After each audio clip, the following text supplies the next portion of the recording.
बोलो सदगुरुदेव भगवान की जय। कृष्ण कन्हैया लाल की जय।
सच्चिदानंद रूपाय विश्वोत्पत्त्यादि हेतवे तापत्र विनाशाय श्री कृष्णाय वयं नुमः।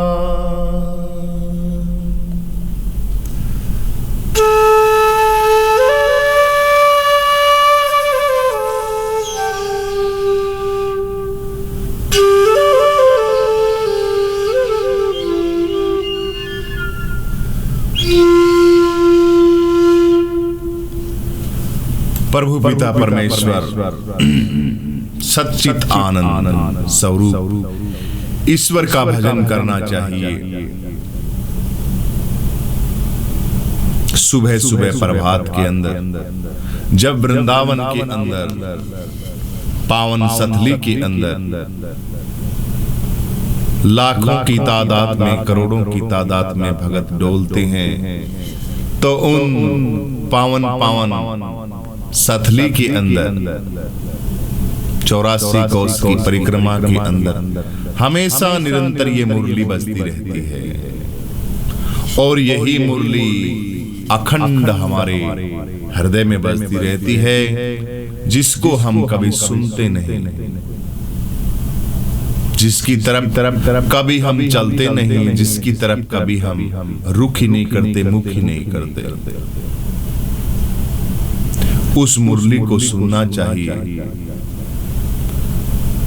तेरी मुरली दी मीठी मीठी तान पे मैं ता हो गई कुर्बान वे।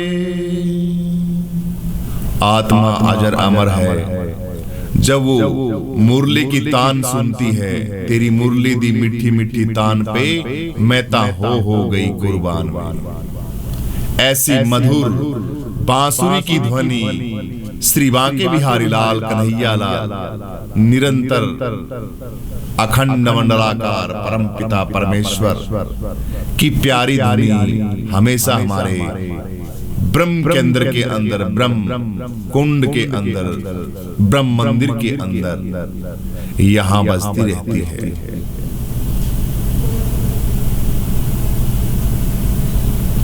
तो हमें उस मुरली की धुनी को सुनना चाहिए, साधना भजन बंदगी करनी चाहिए। इस दुनिया में आए हैं, यहाँ आए हैं, किस लिए आए हैं? आपके कितने कार्य हैं जो आपने कर लिए हैं और कितने बाकी हैं आपके जो आपको करने हैं, इसके बारे में विचार करना चाहिए। प्रभु पिता परमेश्वर की लीला देखते हैं।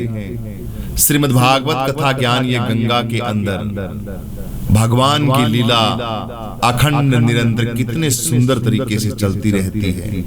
7 दिन की श्रीमद् भागवत कथा ज्ञान ये गंगा के अंदर हम गोता लगाते हैं।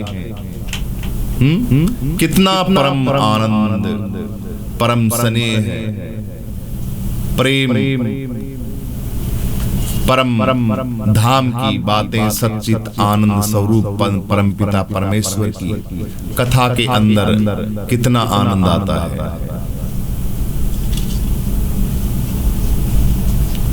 इसलिए उस परम पिता परमेश्वर को निरंतर भजते रहना चाहिए। सुबह सुबह प्रभात के अंदर 4 से 7 बजे का टाइम ब्रह्म मुहूर्त का है। इस ब्रह्म मुहूर्त के अंदर आपको इस मुरली की तान जरूर सुननी चाहिए।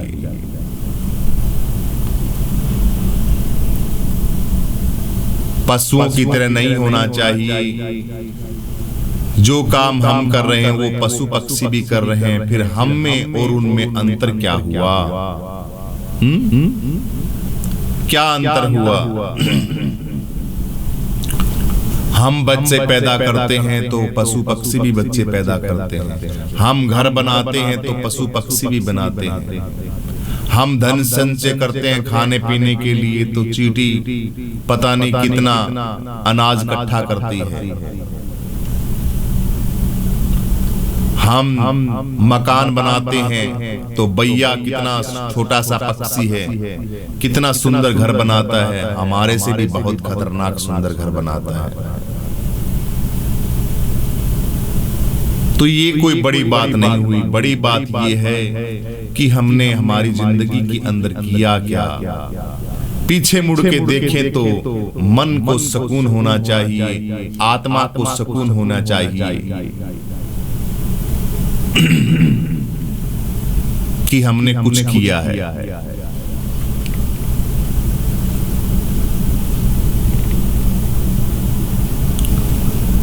नहीं तो खाली हाथ जाया, खाली हाथ आया और खाली हाथ चला गया और फिर वही योनियों के अंदर भोगने के लिए फिर आ गया। ऐसे ही निरंतर हमारा ये सारा का सारा कारवां चलता रहेगा। लेकिन ये मनुष्य का चोला मिला है, इसका सदुपयोग करना चाहिए और अपनी जिंदगी के अंदर उस परम पिता परमेश्वर को उतारना चाहिए।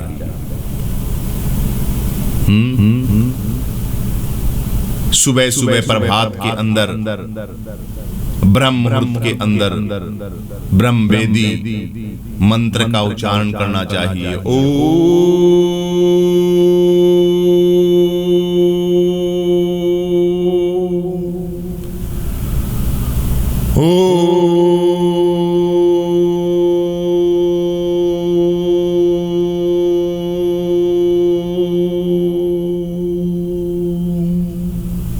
ओंकार की ध्वनि सुननी चाहिए,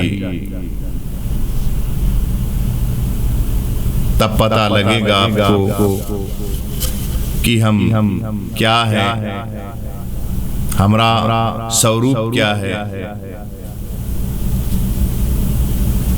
और ये ऐसे नहीं है कि ये इंसान खड़ा है, ये वैसे ही ऐसे आ गया और ऐसे पैदा हो गया।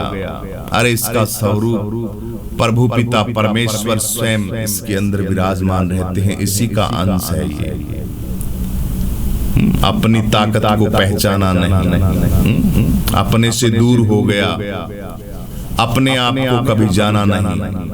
जिन जान आपना आप लिया, उन 3 लोक को नाप लिया। 3 लोक की यात्रा कर लेता है वो, जो अपने आप को जान लेता है। लेकिन दुनियादारी के अंदर, दुनिया के विषय भोगों के अंदर, परिवार के अंदर निरंतर डोलता रहता है, कुछ हाथ नहीं लगता, बस ऐसे ही आया और ऐसे ही चला गया। तो ऐसे नहीं करना चाहिए।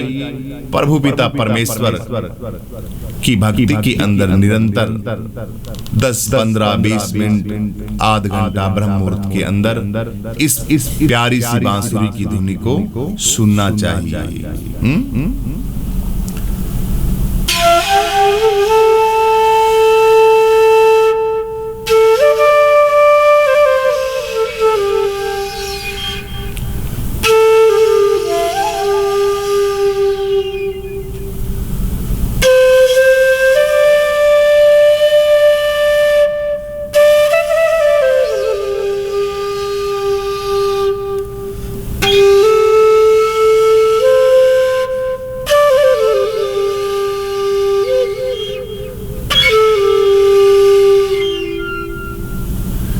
ये निरंतर ध्वनि की प्यारी स्वरों की तान हमेशा बांके बिहारी लाल की धुनी, कन्हैया की धुनिया हमारे ब्रह्म के अंदर बजती रहती है। बोलो राधा कृष्ण कन्हैया लाल की जय, बोलो भागवत भगवान की जय, बोलो सच्चिदानंद भगवान की जय।